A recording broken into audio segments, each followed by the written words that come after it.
Bismillahirrahmanirrahim. Assalamualaikum warahmatullahi wabarakatuh. Alhamdulillahirabbil alamin wa bihi nasta'in ala umuri dunya waddin. Asyhadu an la ilaha illallah wa asyhadu anna Muhammadan abduhu wa rasuluh. Allahumma shalli ala Muhammadin wa ala alihi wa sahbihi ajma'in. Wa ba'du. Pelajaran malam ini adalah fikih. Kita sampai di hadis yang keempat, yaitu tentang cara wudhu. Dan yang lalu sudah dijelaskan tentang firman Allah surat Al-Maidah ayat 6 yang menjelaskan tentang urutan wudhu yang difirmankan oleh Allah Subhanahu wa taala dengan firman-Nya, ya ayyuhalladzina amanu, seruan Allah, wahai orang-orang yang beriman, idza qumtum ilas shalah, ketika kalian mau salat, faghsilu wujuhakum, hendaklah membasuh wajah kalian, dan seterusnya sampai kepada kaki kalian. Wa arjulakum, dan membasuh kedua kaki kalian. Sebelum dilanjut, bahwa di antara bentuk cinta kita kepada Allah Subhanahu wa taala adalah mencintai syariatnya, mencintai perintahnya dan larangannya, atau mengagungkan perintah Allah dan mengagungkan larangannya. Maksudnya ketika kita menjalankan perintah seperti wudhu ini, maka harus muncul di dalam hati kita pengagungan bahwa ajaran Allah atau syariat Allah itu adalah perkara yang sangat agung, sangat besar di dalam hati kita. Dan kita menjalankan di samping untuk mengagungkan perintah Allah, juga dalam rangka karena cintanya kepada Allah Subhanahu wa taala. Karena ibadah itu harus dijalankan dengan penuh cinta, mahabbah dan ta'zim, pengagungan.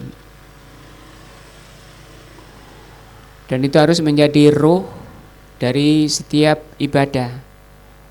Setiap kita menjalankan perintah dan menjauhi larangan, harus mempunyai dua sifat tadi, mahabbah dan ta'zim.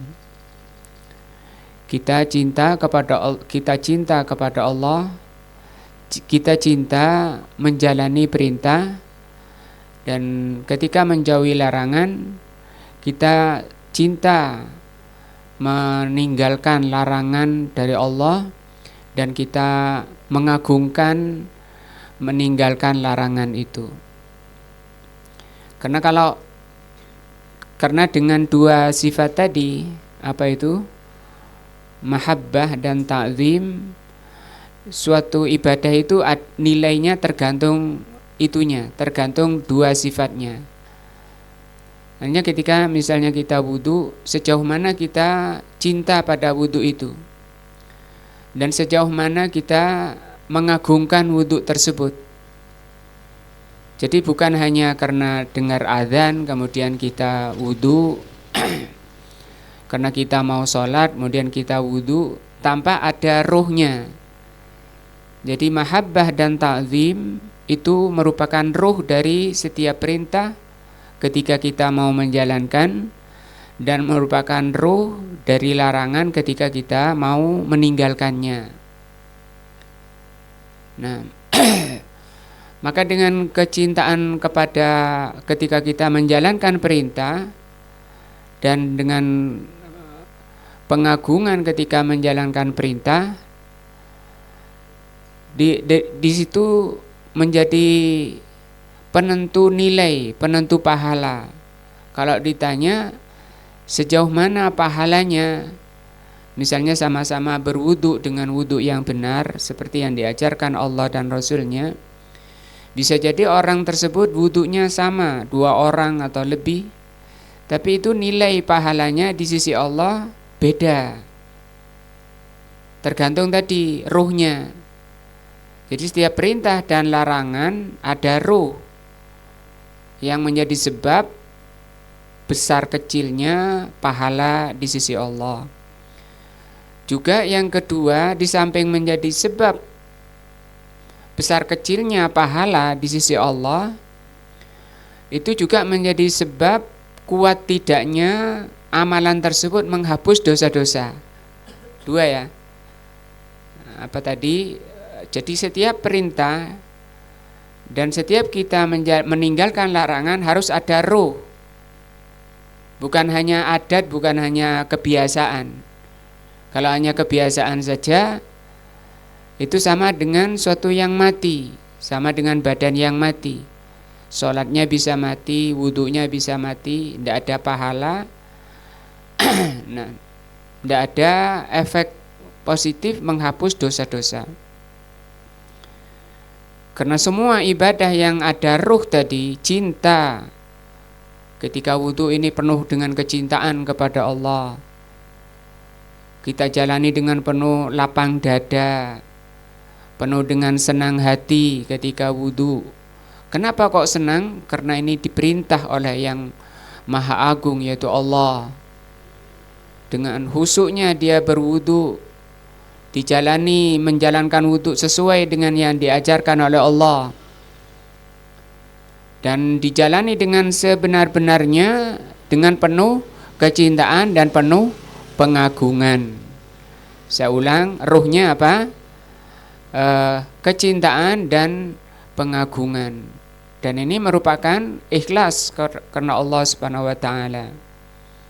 Dan ini yang disebut dengan kehadiran hati di dalam kita menjalankan perintah. Tanpa 4 tadi, ikhlas, cinta, ta'zim, dan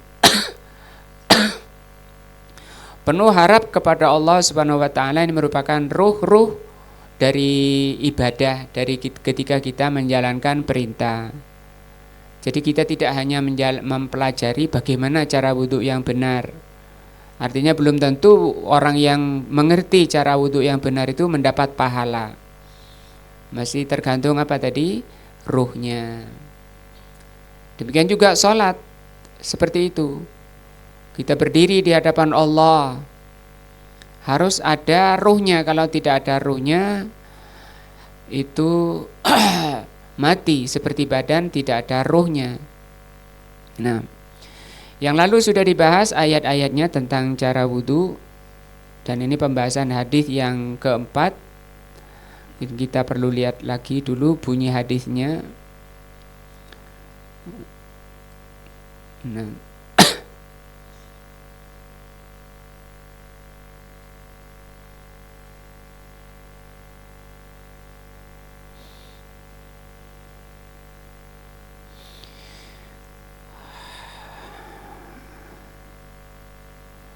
An Abi Hurairah radhiyallahu anhu, yaitu hadis dari Abu Hurairah, anna Rasulullah sallallahu alaihi wasallam qaal, bahwa Rasulullah sallallahu alaihi wasallam bersabda, idza tawaddaa ahadukum, apabila di antara kalian berwudu, falyaj'al fi anfihi ma'an, jadikan di hidung kalian itu air, atau masukkan ke dalam hidung kalian itu air. Summal yastansir, summal yantasir, kemudian semburkan. Wa man istajmara falyutir, barang siapa istijmar ganjilkan. Wa idza istaiqadha ahadukum min naumihi, apabila di antara kalian bangun dari tidurnya, falyaghsil yadaihi, cucilah kedua tangannya, qabla an yudkhilahuma fil ina'i salasan, sebelum dimasukkan ke bejana 3 kali. Fa inna ahadukum la yadri, karena di antara kalian tidak tahu aina batat yaduhu, di mana bermalamnya tangannya. Wa fi lafdhin li Muslim, dalam lafaz Muslim, falyastanshik bimin kharaihi minal ma, maka semburkanlah atau masukkan air ke hidung berupa air. Wa fi lafdhin, di lain, man tawaddaa falyastanshik, barang siapa yang berwudu hendaknya istinsyak. Istinsyak itu masukkan air ke hidung. Yang lalu sudah dibahas ayat surat Al-Maidah ayat 6 menjelaskan tentang pelaksanaan wudu ini. Ya ayyuhalladzina amanu idza qumtum ila sholati, wahai orang-orang yang beriman, apabila kalian berdiri untuk sholat, faghsilu wujuhakum, maka cucilah wajah kalian. Yang lalu sudah dibahas bahwa ketika kita mencuci atau melaksanakan perintah Allah ini merupakan pelaksanaan iman. Berarti semakin kita berwudu, banyak berwudu, semakin bertambah keimanan kita. Dan sering kita ulas, sering kita bahas bahwa nilai manusia, derajat manusia di dunia dan akhirat tergantung tingkat imannya. Maka tidak ada upaya yang lebih baik, lebih mulia pada setiap kita kecuali meningkatkan iman kepada Allah Subhanahu wa taala. Di antaranya adalah dengan cara menjalankan perintah-perintah Allah, seperti di sini kita berwudu dalam rangka menjalankan perintah Allah dengan penuh kecintaan. Namanya cinta, orang berwudu itu dengan penuh senang hati, lapang dada. Tidak ada rasa jangget, dongkol di hatinya terhadap ajaran-ajaran Allah. Karena kita yang butuh nilai, butuh pahala dari sisi Allah. Maka kata Rasulullah SAW, barang siapa yang wudu seperti yang diajarkan oleh Allah dan Rasulnya, ketika dia mengusap wajahnya akan jatuh dari wajah itu berguguran dosa-dosa bersama tetesan air. Tapi tadi tingkat pahalanya itu semakin tinggi dan berguguran dosanya tergantung dari kehadiran hati ketika menjalankan wudu.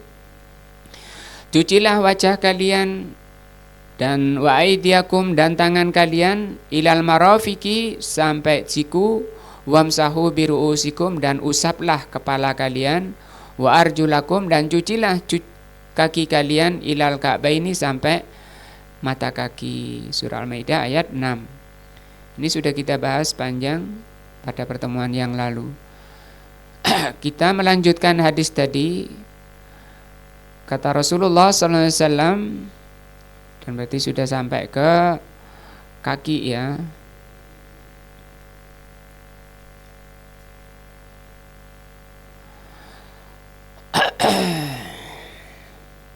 Maka kata Rasul sallallahu alaihi wasallam, kalau kalian berwudu, falyaj'al fi anfihi ma'an, masukkan ke dalam hidung kalian air. Ini bentuknya perintah ya dari Rasul sallallahu alaihi wasallam, dan asal dari perintah adalah wajib. Maka wajib orang berwudu itu memasukkan air ke hidung. Belum masuk dan sudah disembur sama angin, sudah diniup angin dari hidungnya, ya enggak masuk. Dimasukkan dulu, baru setelah masuk disemburkan yang disebut dengan istinsar tadi. Wa huwa kinayatun anil matmadah, dan ini kinayah dari matmadah.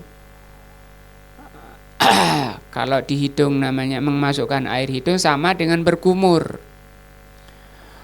Wa kadzalika yani an yad'a fi anfihi ma'an, memasukkan air ke hidung, memasukkan ke dalam hidung itu air. Wa fi lafzin akhar, di hadis lain tadi, falyastansik. Nah, falyastansik, istinsak, huwa an yuhawilul insan idkhalal ma'i min anfihi. Sama dengan tadi memasukkan air ke dalam hidungnya.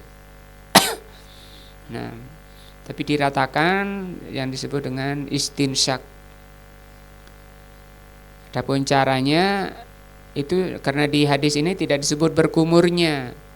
Nanti di hadis lain disebutkan masukkan air ke hidung dan memasukkan air ke mulut yang disebut dengan berkumur.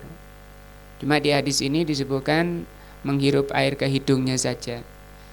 Adapun caranya disebutkan dalam hadis Ali radhiyallahu an. Kalau ini hadis dari Abu Hurairah radhiyallahu an.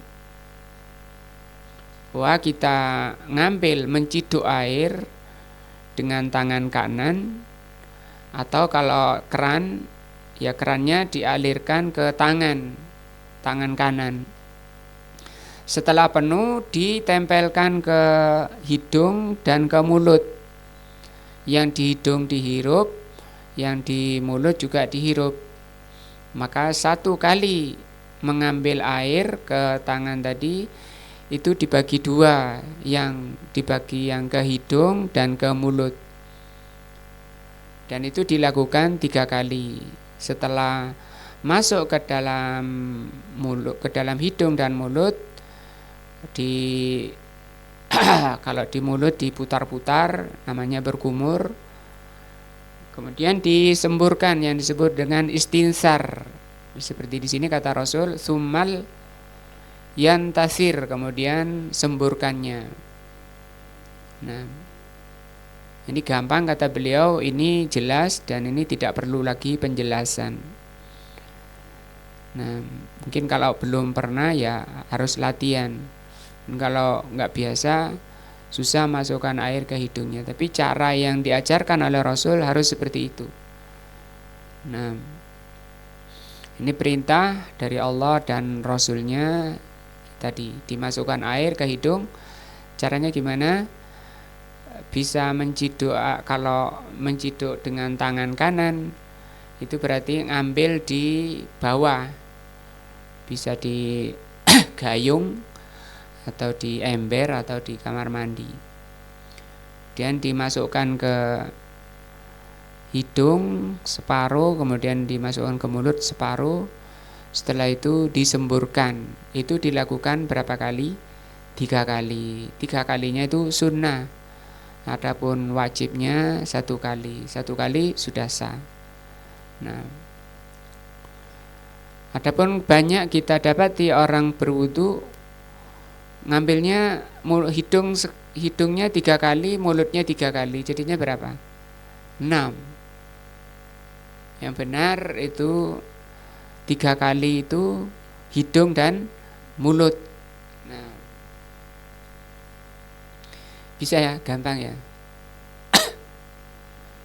Nah, qaluhu wa man istajmara, barang siapa istijmar. Ini pembahasan hadis tadi.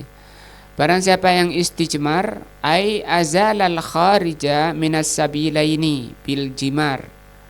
Istijmar itu artinya menghilangkan kotoran yang keluar dari 2 jalan yang disebut kubul dan dubur dengan batu. Wahya al-hasa, hasa ini kerikil. As-sigor, kerikil. Nah, wa hajamuha yakunu kallati yurma biha al jamaratu fil hajj. Besarnya itu seperti batu yang dipakai jumroh. Jumroh itu artinya melempar, yang dipakai lempar di haji. Besarnya. Nah, lakin hasan sigharun bin nisbati lil ahjaril kabira. Nah, bahasa kita mungkin kalau kerikil kita yang dipakai ngecor itu terlalu kecil, agak besaran lagi. Nah, wal istijmaru huwa, istijmar itu apa? Izalatu atharil kharij. Istijmar itu menghilangkan bekas atau kotoran yang keluar dari 2 jalan dengan batu. Dengan batu, bil hajari, dengan batu. Au ma yakumu maqamahu, atau yang menggantikan batu. Dengan nanti ada 5 syarat yang menggantikan batu itu. Nah, baulu awil ghaid, apakah itu kotoran yang keluar dari dua jalan itu bisa jadi kencing atau ghaid, kotoran. Nah, qauluhu falyutir, apabila kalian istijmar, istinja, cawi pakai batu, hendaknya diganjilkan. Ini juga perintah. Ai falyaj'alha witron, jadikan istijmarnya itu ganjil. Wa ma'nal witru huwa kullu ma la yanqasimu alas naini. Witir itu maksudnya sesuatu, artinya witir itu sesuatu yang enggak bisa dibagi dua. Wa kullu syai'in yanqasimu alas naini fahuwa syaf'un. Lawannya witir adalah syaf'un. Syaf'un itu genap. Kalau ini ganjil. Syurutul istinja, ini syarat-syarat istinja. Istinja dengan batu tadi ya, yang disebut apa? Istijmar. Asyartul awal an yakuna witron, ganjil, hendaknya ganjil. Lakin la yakfi fil witriyah an takuna mashatan wahidatan. Tapi walaupun Rasul bilang ganjilkan, itu tidak cukup satu kali basuhan. Nah, kama yabdu fi dhahiril hadis, kalau di hadis ini memang cuma disebutkan ganjilkan. Namanya ganjilkan bisa jadi satu, cuma butuh hadis yang lain. Nanti kita dapati hadis dari Abdullah bin Mas'ud radhiyallahu an yang menguatkan bahwa tidak cukup satu usapan. Nah, walakin hadzal zahiru matfu'un bil haditsil ladzi rawahu an Salman Al-Farisi. Jadi hadis ini masih didukung oleh hadis yang diriwayatkan oleh Imam Muslim dari Salman Al-Farisi. Orang Paris, orang Farisi ini Iran kalau sekarang ya, Persia. Radhiyallahu anhu annahu qala nahana Rasulullah melarang kami, nahana Rasulullah sallallahu alaihi wasallam, Rasulullah sallallahu alaihi wasallam melarang kami an nastanjiya bi aqalla min salasi ahjarin. Ini ya, Rasulullah melarang kita istinja kurang dari 3. Jadi di hadis yang sedang kita bahas dari Abu Hurairah, ganjilkan. Satu kan sudah ganjil. Iya, tapi ada hadis lain yang juga sahih diriwayatkan oleh Imam Muslim. Hadis dari siapa? Salman. Kalau tadi hadis dari Abu Hurairah. Kata beliau, kata Salman, Rasulullah melarang istinja kurang dari 3 batu. Wala hadza, maka dari itu fa innahu la budda min salasin. Jadi minimalnya itu 3. Nah, kalau 2 boleh enggak? Tidak boleh karena perintahnya apa? Ganjil. Fa in angqa bi salasin, kalau sudah bersih dengan 3 batu, iktasara alaiha, maka itu cukup. Wa illam yungki, kalau tidak bersih 3 kali atau 3 batu atau 3 gosokan, apa bedanya Pak Jazuli? Bedanya 3 batu sama 3 gosokan.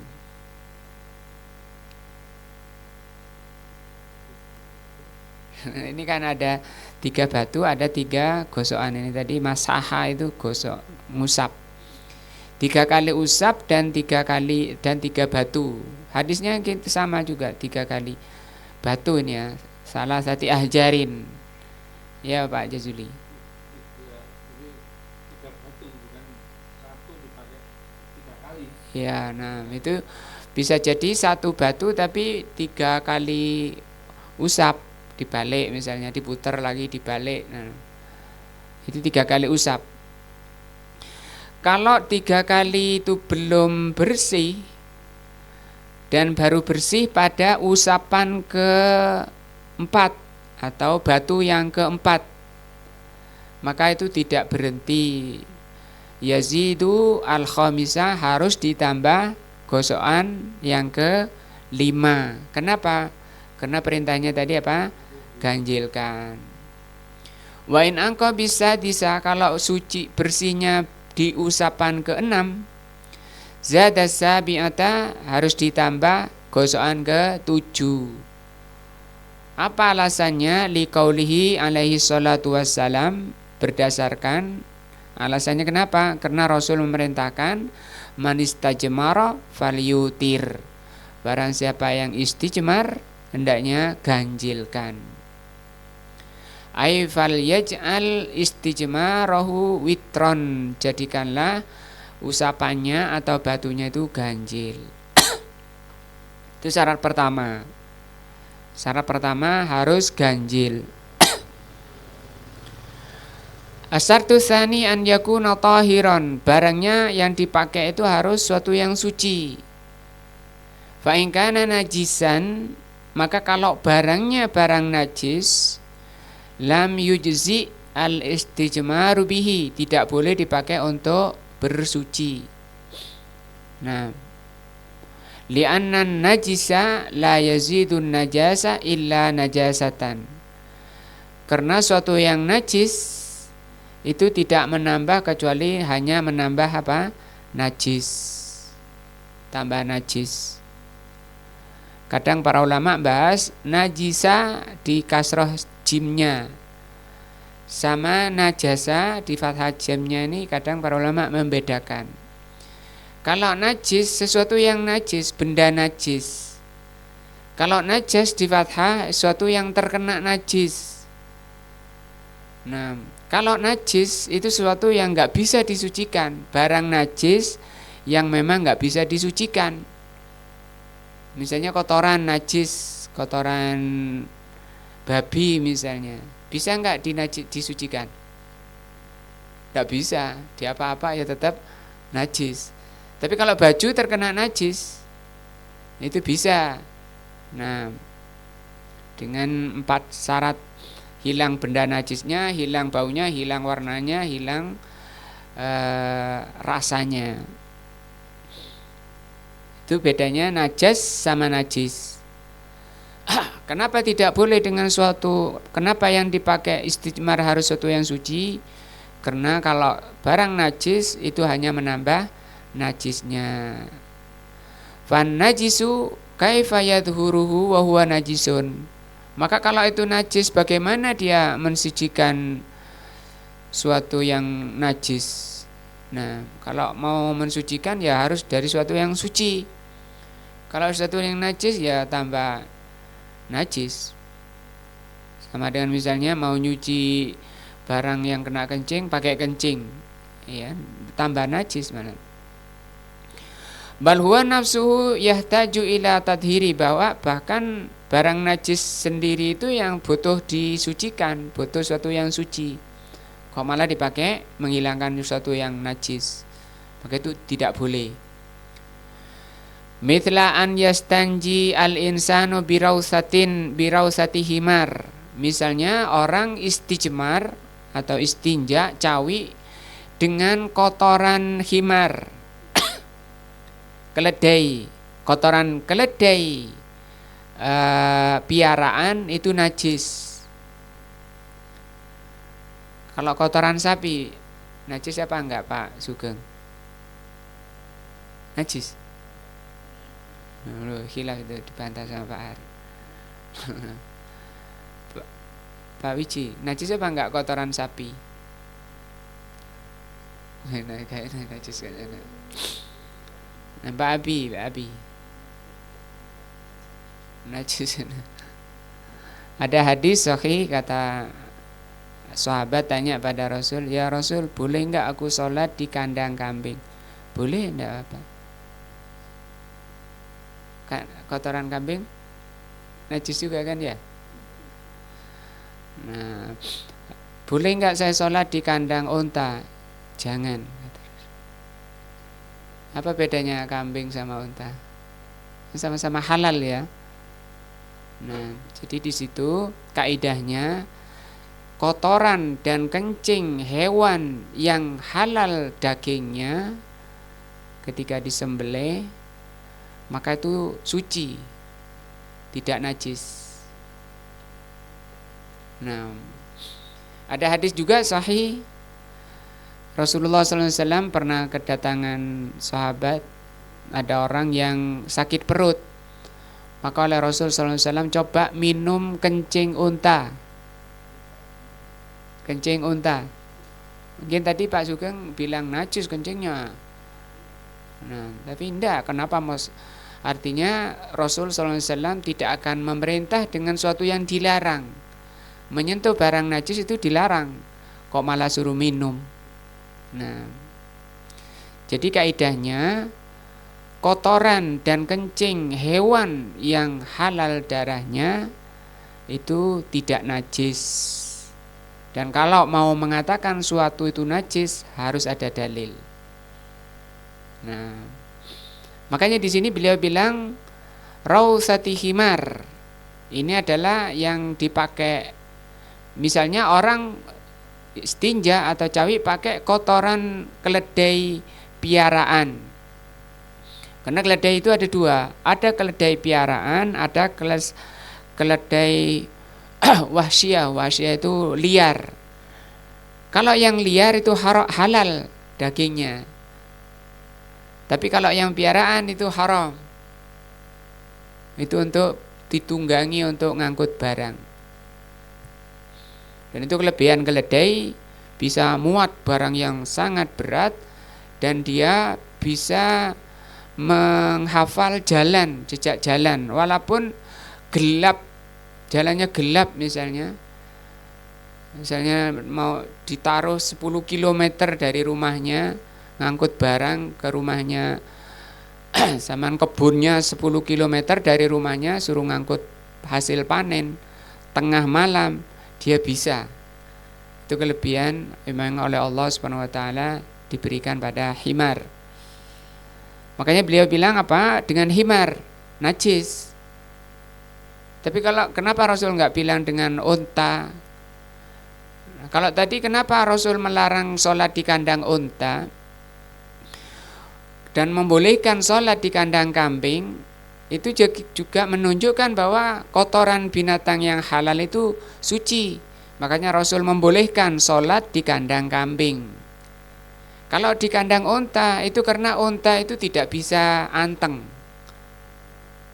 Jadi gelisah terus, gerak terus. Kenapa kok gerak terus? Karena syaitan itu kata Rasul khuliqa minasyaitan, dicipta dari syaitan. Sehingga unta walaupun itu halal dimakan maka membatalkan wudhu. Barang siapa yang makan daging unta batal wudhunya, harus wudhu lagi, batal. Padahal itu halal, dimakannya halal tapi membatalkan wudhu. Kenapa dia harus wudhu? Karena tadi asal penciptanya dari syaitan, maka dalam rangka menghilangkan sifat syaitaniyah, sifat syaitan yang ada pada unta itu dengan apa? Wudu. Karena syaitan itu sifatnya panas, jadinya orangnya temperamen. Yang suka makan daging unta orangnya pemarah, temperamen. Untuk menghilangkan sifat-sifat itu dengan apa? Wudu. Seperti kalau orang marah, apa kata Rasul? Banyak ya caranya. Pertama baca apa? A'udzubillahi minasyaitonirrajim. Yang kedua suruh duduk. Nah, atau diam, jangan bergerak. Karena kalau bergerak nanti dari hatinya turun ke kakinya, ke tangannya, jadi suruh duduk. Kemudian suruh wudhu. Nah, itu sebabnya kenapa daging unta itu membatalkan wudhu, dalam rangka menghilangkan apa? Sifat syaitan yang ada pada unta.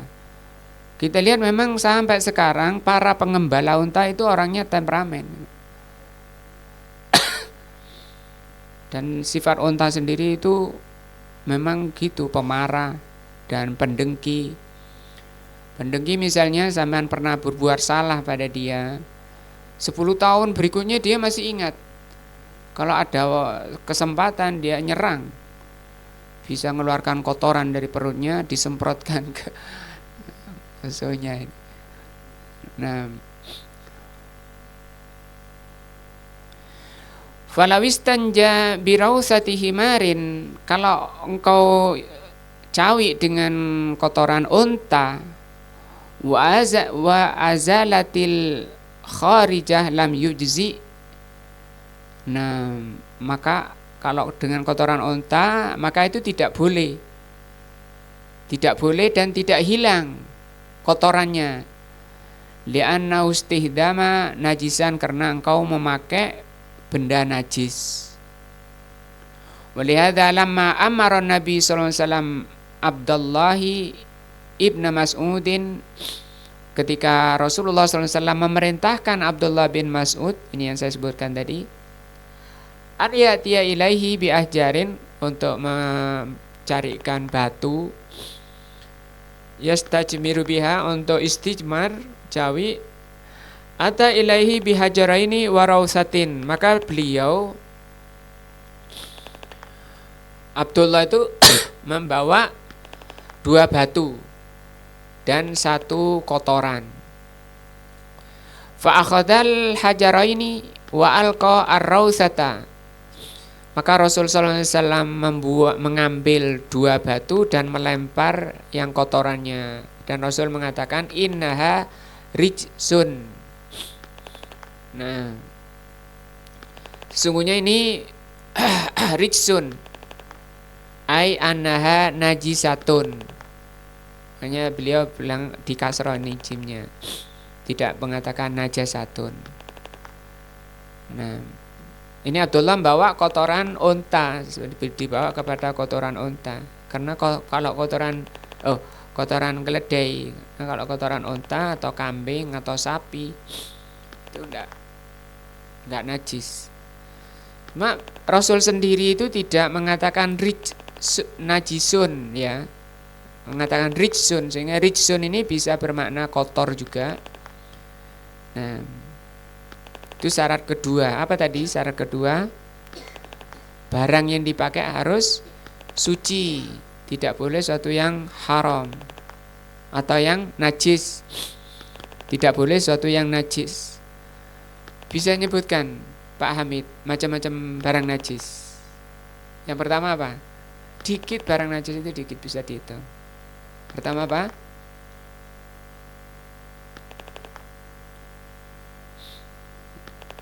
Baca Juli, ingat barang najis apaan? Kencing, kotoran, kencing manusia, kotoran manusia. Yang kedua, bangkai. Bangkai pun tidak semua. Bangkai manusia najis enggak?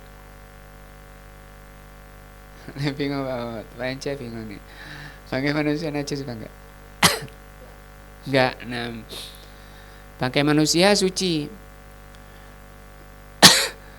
Bangkai binatang, ya bangkai. Kedua bangkai. Yang ketiga apa? Kalau ditanya bangkai itu apa, Pak Glender? Apa bangkai?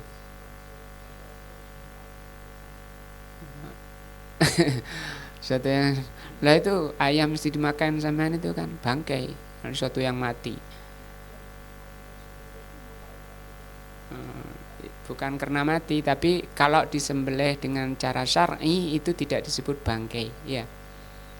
Nah, bangkai apa berarti?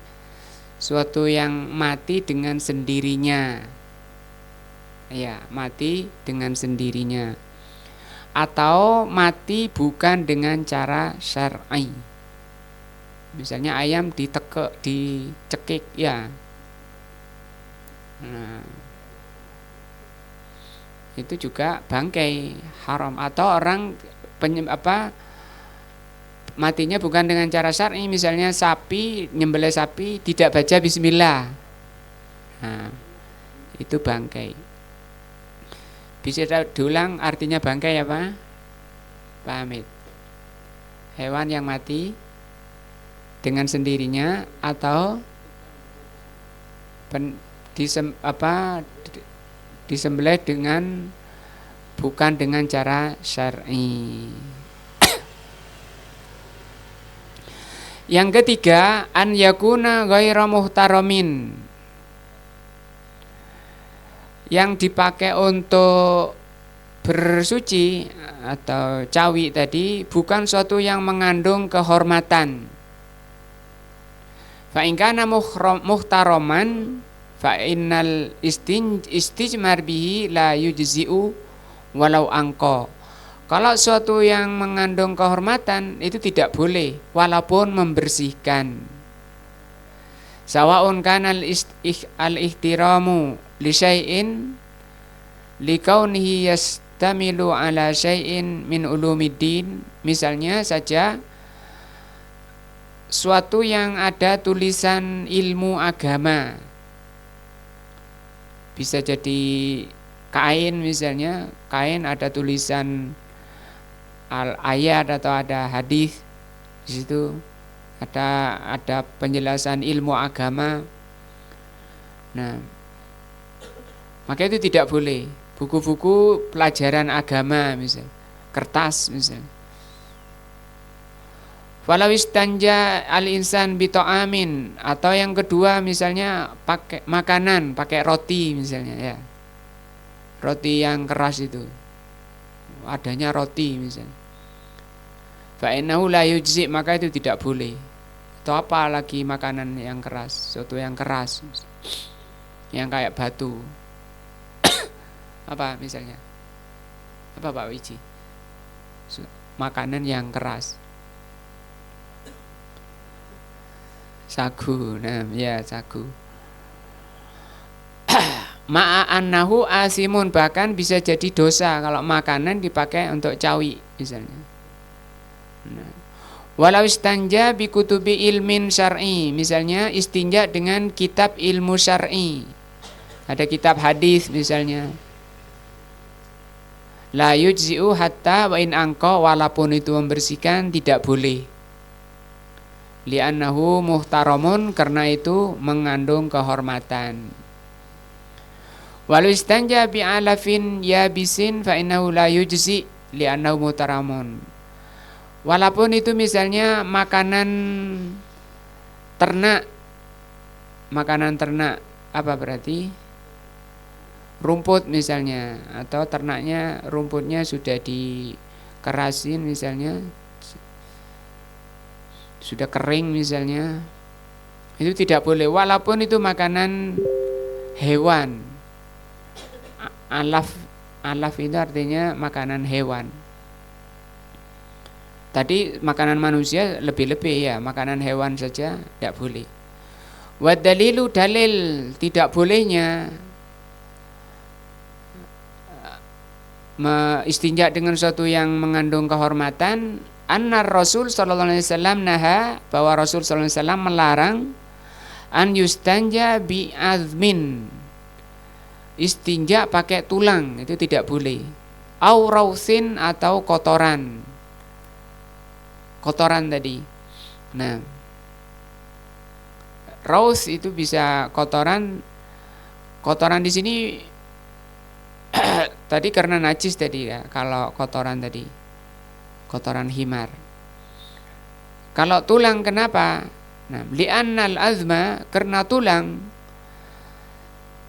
zadul jin, tulang itu makanan pokoknya jin. Nah, wal jinnu, dan jin, hum ulaikal alamul ghaibi, jin itu adalah ciptaan Allah yang sifatnya ghaib. Apa ghaib?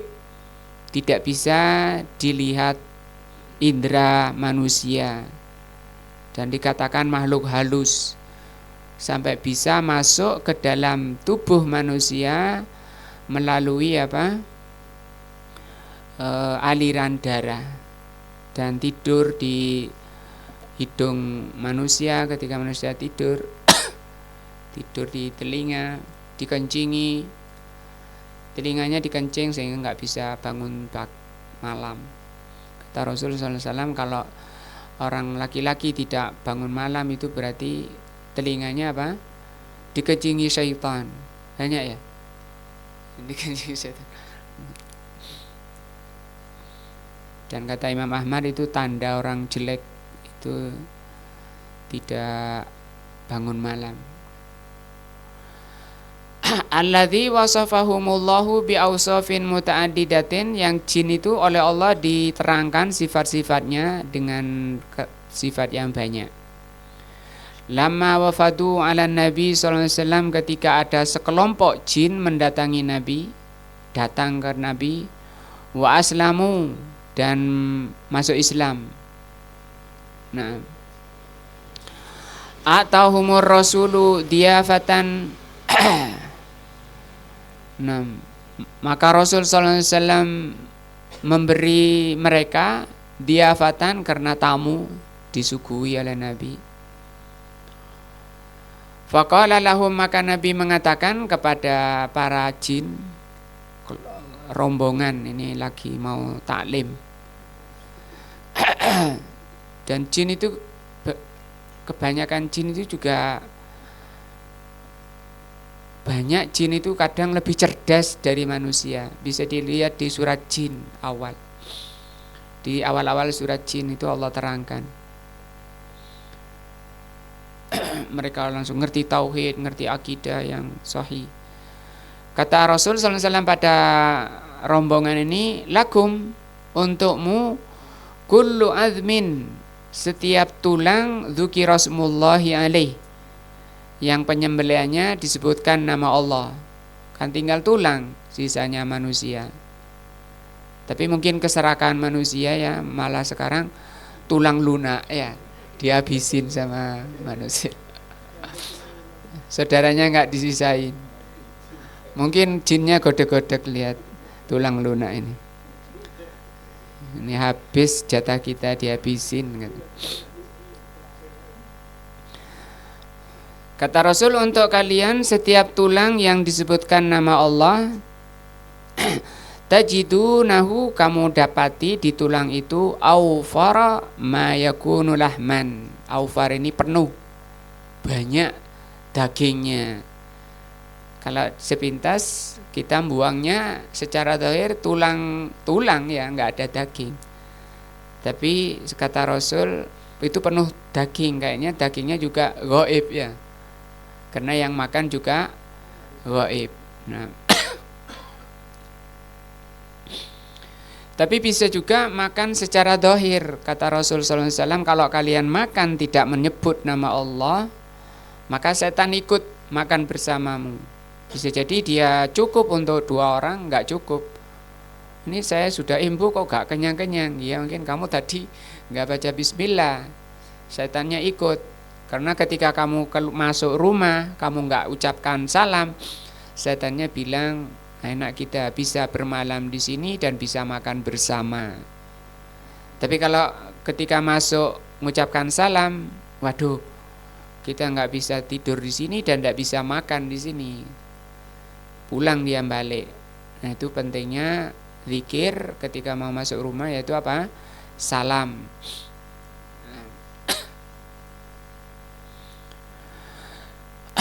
Yang ketiga tadi ya, apa tadi? Sesuatu yang tidak boleh, sesuatu yang mengandung kehormatan. Di antaranya adalah kotoran binatang. Fa'idha akalna lahma, kalau kita makan daging, akalna lahma kullaha. Kata beliau di sini, kalau kita makan daging ya kita makan habis dagingnya. Wa baqiya al-idhamu, dan tertinggallah tulang. Nah, makanya ini hikmah, tulang itu oleh Allah dibikin keras ya. Kalau nggak keras, wah habis juga ya. Nah, dan juga tulang untuk menegakkan daging, karena manusia kalau nggak ada tulangnya ngelimbruk, nah nggak bisa berjalan, nggak bisa berdiri. Idza ramainaha, kalau kita buang tulang tersebut alal ardi, ke tanah, fa innal jinna yajidunaha, maka jin itu akan memungutnya maksuwatan lahma, dalam keadaan tulang itu sudah dipenuhi dengan daging. Aufar ma yakunu, daging yang sangat banyak. Nah, waqala Nabi juga mengatakan kullu ba'ratin fahiya alafun lidawabikum. Kata beliau, setiap kotoran hewan ternak kalian, setiap kotoran ternak manusia itu menjadi makanan hewan kalian. Paham ya? Kotorannya sapi itu kan ternak kita. Kotorannya kambing, nah, unta, kuda, kotorannya itu menjadi makanannya hewan ternak jin. Di jin juga punya hewan ternak yang itu halal bagi jin.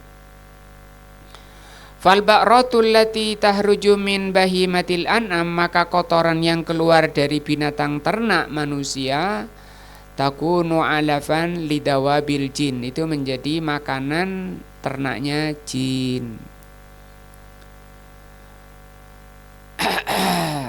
Ini juga walihadza nahan nabiyyu alaihi salatu wassalam, dari itu Nabi melarang anil istinja, untuk istinja bil azmi warrausi, dengan tulang dan kotoran. Kalau kotoran tadi karena najis, kalau tulang itu karena makanan jin. Idza kana ta'amul jin, kalau itu makanan jin, wa ta'amu dawabihim muhtaraman, itu pun tidak boleh karena mengandung kehormatan, ya. La yajuzul istinja bihi, tidak boleh dipakai untuk istinja. Fa ta'amul insi, maka makanan manusia, wa ta'amu dawabihim, dan makanan ternak manusia, min babi aula, lebih-lebih lagi tidak boleh. Wong makanannya jin saja tidak boleh, apalagi makanan manusia. Nah, li'anna jilsan basar, karena jenis manusia afdalu, jenis manusia itu lebih utama atau lebih baik, min jinsil jin, daripada jenis jin. Maka tapi ada kasus manusia jatuh cinta pada jin. Nah, bila syakka, tanpa diragukan bahwa manusia itu lebih baik, lebih utama, penciptaannya lebih ganteng, lakinya, perempuannya lebih cantik-cantik. Nah, kata Allah, laqad khalaqnal insana fi ahsani takwim. Sungguh kami ciptakan manusia itu dalam ciptaan paling bagus. Makanya kalau orang bikin gambar-gambarkan jin itu gak ada yang bagus-bagus ya. Fa'innal basara, karena manusia itu khuliqu min tin, karena manusia itu dicipta dari tanah, wal jinna, dan jin khuliqu minan nar. Jin itu dicipta dari neraka, dari api. Nah, ada kesalahan fatal dari jin ketika diperintah oleh Allah untuk sujud pada Adam.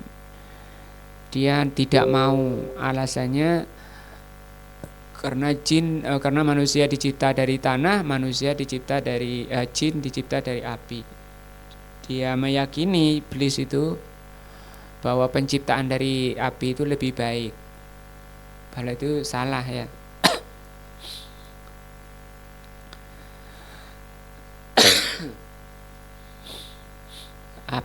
Tanah lebih baik daripada api. Buktinya tidak ada orang mampu tinggal di atas api.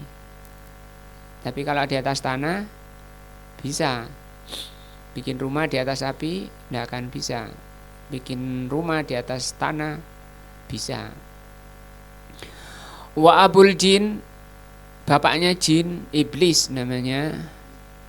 Umiru an yasjuda li Adam, diperintah untuk sujud pada Adam. Walakinnahu istakbara, hanya saja iblis sombong.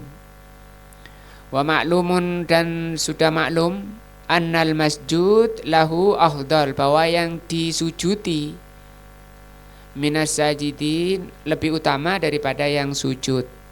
Yang disujudi siapa?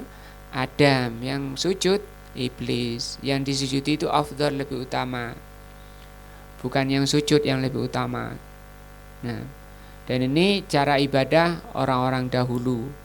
Kalau atas perintah dari Allah ini tidak masuk syirik. Adapun sekarang umat Nabi Muhammad itu masuk syirik, sujud pada selain Allah. Falayahtalifu ahlul ilmi, sehingga tidak ada khilaf, tidak ada perselisihan di kalangan para ulama, anna jinsal bashar, bahwa jenis manusia afdalu min jinsil jin, lebih utama dari jenis jin. Walakinnal bashara wal jinna fi kullin minhuma hubatha, tapi pada manusia dan jin padanya ada yang jelek. Nah, ada manusia yang jelek, ada jin yang jelek, ada manusia yang baik, ada jin yang jelek juga, ada yang baik juga jin.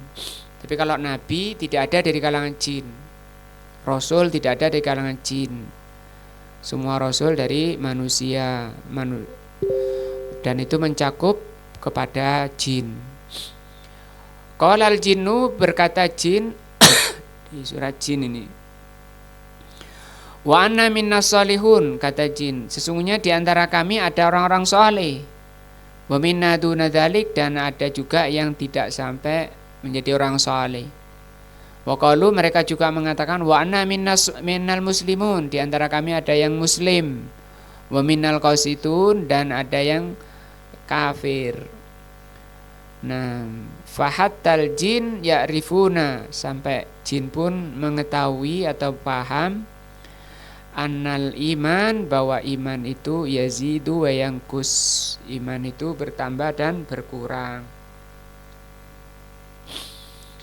Minna salihun wa minna duna dzalik.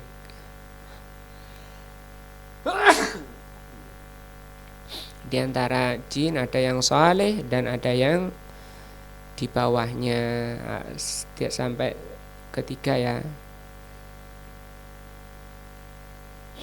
Syarat daripada istijmar ada 5 sebenarnya, ini sampai 4, kemudian ada 5. Nah, yang pertama apa tadi? Harus ganjil ya. Yang kedua suci. Yang ketiga udah lupa, sudah masuk ilmunya ya. Masuk apa bablas?